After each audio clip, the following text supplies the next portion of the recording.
Welcome to my channel. आज हम लोग डिस्कस करने वाले हैं पंचायती राज सिस्टम के एमसीक्यू जो भी है बच चुके हैं उसके बारे में।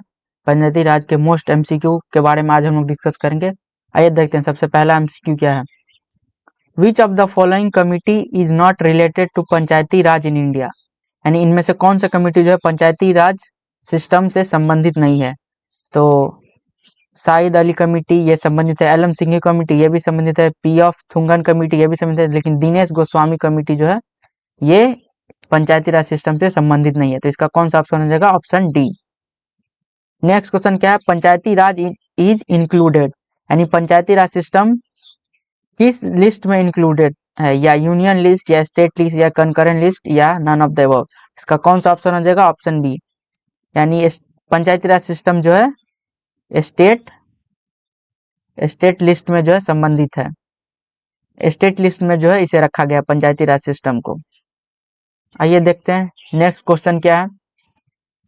Bye which constitutional amendment Panchayati Raj system has been implement in India. यानी पंचायती राज सिस्टम को भारत में किस संविधान संशोधन के तहत जोड़ा गया था? तो इसका कौन सा ऑप्शन हो जाएगा? Option B, 73rd constitutional amendment के तहत जो है पंचायती राज सिस्टम को जो है भारत में इम्प्लीमेंट किया गया था। नेक्स्ट क्वेश्चन देखते हैं क्या है।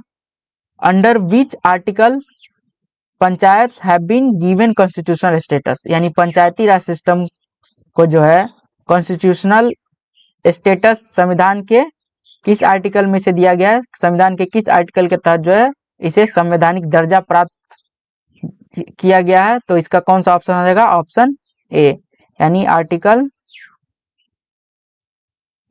जो है 243 के तहत जो है इसे पंचायती राज सिस्टम को जो है संवैधानिक दर्जा दिया गया है। आइए देखते हैं नेक्स्ट क्वेश्चन क्या है हमारा।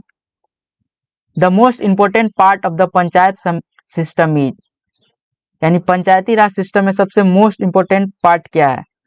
आइए देखते हैं ऑप्शन क्या है। सबसे पहला ऑप्शन हाई कोर्ट, दूसरा फेडरल गवर्नमेंट, या तीसरा सुप्रीम कोर्ट, और चौथा ग्राम सभा। तो इसका कौन सा ऑप्शन हो जाएगा हमारा? ऑप्शन डी, यानी ग्राम सभा जो है इंपोर्टेंट जो है पार्ट है किसका? पंचायती राज सिस्टम का। आइए देखते हैं नेक्स्ट क्वेश्चन क्या है। By whom is the decision taken of conducting panchayat election. यानी पंचायत के जो इलेक्शन कंडक्ट कराने का कार्य जो है किसे सौंपा गया है?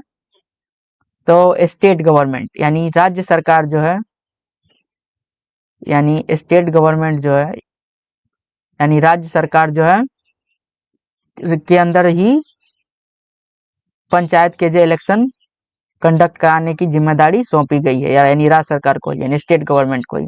तो इसका कौन सा ऑप्शन हो जाएगा हमारा? Option B, correct answer. Next देखते हैं क्या है question. Panchayati Raj does the work of conducting election and preparation of voter list. यानी पंचायती राज जो है पंचायती राज सिस्टम में जो है इलेक्शन कंडक्ट कराना और वोटर लिस्ट तैयार करना, ये किसे सौंपा गया? पंचायती राज सिस्टम के ये कार्य को। तो इसे किसे सौंपा गया? स्टेट इलेक्शन कमीशन, यानी ए ऑप्शन हमारा सही आंसर हो जाएगा। यानी स्टेट इलेक्शन कमीशन जो है इसके वोटर लिस्ट और इलेक्शन के कार्य को देखती है, यानी ऑप्शन ए इसका करेक्ट आंसर हो जाएगा। नेक्स्ट क्वेश्चन क्या है। Planning from willow is part of, यानी इसका कौन सा ऑप्शन हो जाएगा? ऑप्शन बी, यानी ग्रास रूट डेमोक्रेसी, यानी ग्रामीण स्तर पर जो है एकदम बॉटम से जो है कार्य करती है, यानी निचले स्तर पर जो है ग्रामीण स्तर पर यानी कार्य करती है ये पंचायती राज सिस्टम की। जो इनके योजनाएं होती है एकदम ग्रास रूट डेमोक्रेसी की तरह होती है। यानी आइए देखते हैं नेक्स्ट क्वेश्चन क्या हो जाएगा।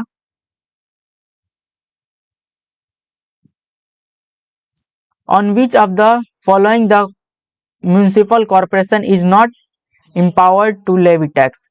यानी म्यूनिसिपल कॉर्पोरेशन जो है इनमें से किस पर जो है टैक्स नहीं लगा सकती है? तो सेल पर जो है म्यूनिसिपल कॉर्पोरेशन टैक्स नहीं लगा सकती है। सेल जो है किसके तहत आता है? जीएसटी के तहत सेल पे टैक्स लगता है। जो से जीएसटी किस पार्ट जीएसटी जो है सेंट्रल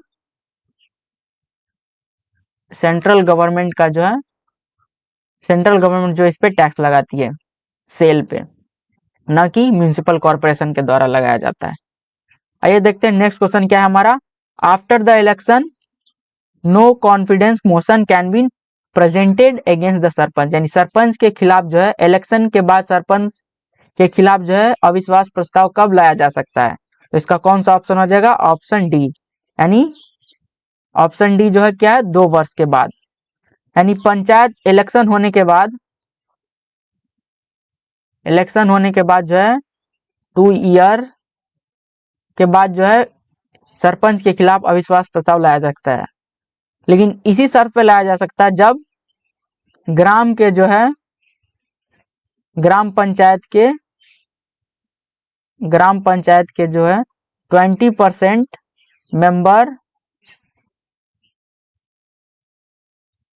साइन, यानी जब ग्राम पंचायत के 20% मेंबर सिग्नेचर करेंगे अपना, तभी जाकर के जो है सरपंच के खिलाफ अविश्वास प्रस्ताव लाया जा सकता है, वो भी कब? 2 वर्ष के बाद। तो ये था हमारा पंचायती राज सिस्टम के बारे में मोस्ट एमसीक्यू क्वेश्चन। आप लोगों को पसंद आया तो लाइक, शेयर और सब्सक्राइब कीजिए। मिलते हैं इसके नेक्स्ट वाले वीडियो में एक नए एमसीक्यू के साथ। Thank you for watching this video.